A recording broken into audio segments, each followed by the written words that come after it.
Hello, today I will be going over everything you need to know about using and caring for your Precision Medical Live Active 5 POC. First, let's talk about how to properly set up your portable oxygen concentrator. The first thing you're going to need to do is you're going to need to charge the device.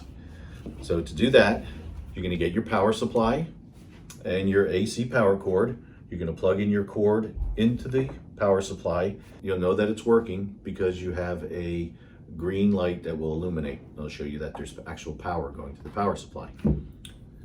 The next thing you're going to do is you're going to take your adapter and you're going to plug it into the back of the unit.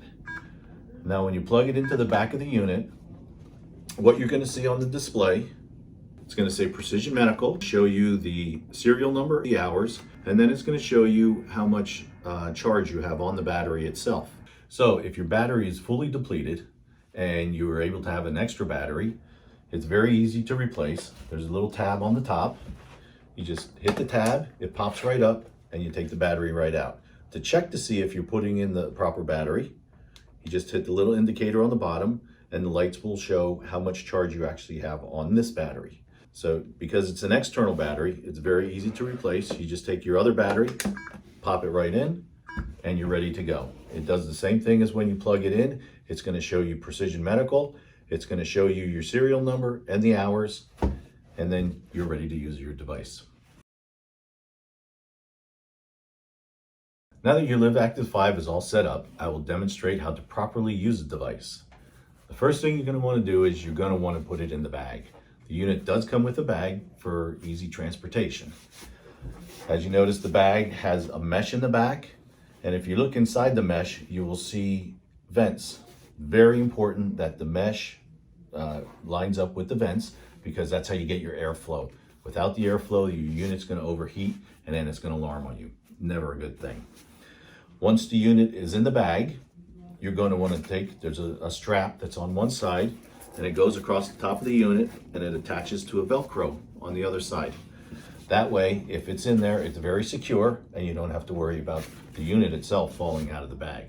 So what's great about the bag is if you do have another battery and your battery is depleted, you can just hit the tab, pop this out, take your other battery, and you can pop it right back in and you can keep going.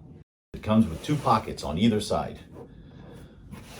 What that helps you with is you can carry an extra cannula with you, or you can carry an extra battery with you, or if you're like me, if you're tired of carrying around your cell phone, it fits right in the side pocket and you're ready to go. The next thing we're going to want to do is we're going to want to attach the cannula so you can actually start ambulating on the device. You want to take your cannula with the fat end and you're going to put it onto your outlet, stick it onto your outlet, make sure it's secure so it doesn't fall off on you. And then the under end of the cannula has your nares on there. Those little things that go into your nose. You want to make sure that they are curved a little bit and you want to make sure that that is the part that goes towards the back of your nose. Just going to put it in your nose and put it over your ears. The next thing we're going to do is there's a strap. So there's a little hook on the back. Just snap it on. A little hook on the front. That's snapped on. We're going to take our device and we can put it right over our shoulder. We can carry it this way, or we can also throw it across the body like that. What's nice is with the bag is I can wear this on either side. I can wear it on my right side, or I can wear it on my left side. And either way, the front of the unit is always facing forward. So I can always see the display and I can see what setting I'm on and I can see my battery display so I always know how much power it is on. So now I'm ready to go. I turn on the unit and I'm off for the day. Time to have some fun. Proper maintenance is very important for your unit. How do you maintain and take care of your unit so you get the most out of it? The first thing you want to do is you want to clean the filters. You want to make sure your filters are always clean and free of dust. There are 2 filters, one on either side of the unit, one here and one there. All you do is you just pull them right out. You can see you pull it right out. You're going to wash it. It's a washable, reusable filter, so you're going to wash it in soapy, warm water. You're going to let it dry, and then once it dries, you just stick it right back in there. And that's all there is to it. During the spring or summer, you may want to clean it a little bit more frequently than once a week, in case there's pollen, dust that gets in there. So you want to make sure you always have good airflow. Now that we're talking about airflow, you have vents that are in the back here. Very important that you keep these vents clean of any dust or dirt. So you want to wipe those off with a just a little dust rag, and make sure you keep those clean so you allow the air to flow through the unit so it doesn't heat up on you. Also, your battery. You just want to hit the tab, take your battery out, and make sure that there's no dust or dirt that's inside there that may stop your battery from making a good connection and not working properly. As far as the unit itself, the outside of the unit, in case you get any smudge marks or maybe a little bit of dirt on there, you want to use an alcohol swab or an alcohol wipe and just wipe it off very gently, and it'll clean up very easily and very nice for you to keep your unit nice and clean. Very important that you do not get any water near the unit. Electronics and water do not go well together, so you want to make sure the unit always stays dry. Last but definitely not least, here are some precautions to be aware of. You do not want to leave it in extreme cold, and you do not want to leave it in extreme heat. If you leave it in your car too long, especially during the winter time or a hot summer, especially if your car is closed up, it is not good for the unit.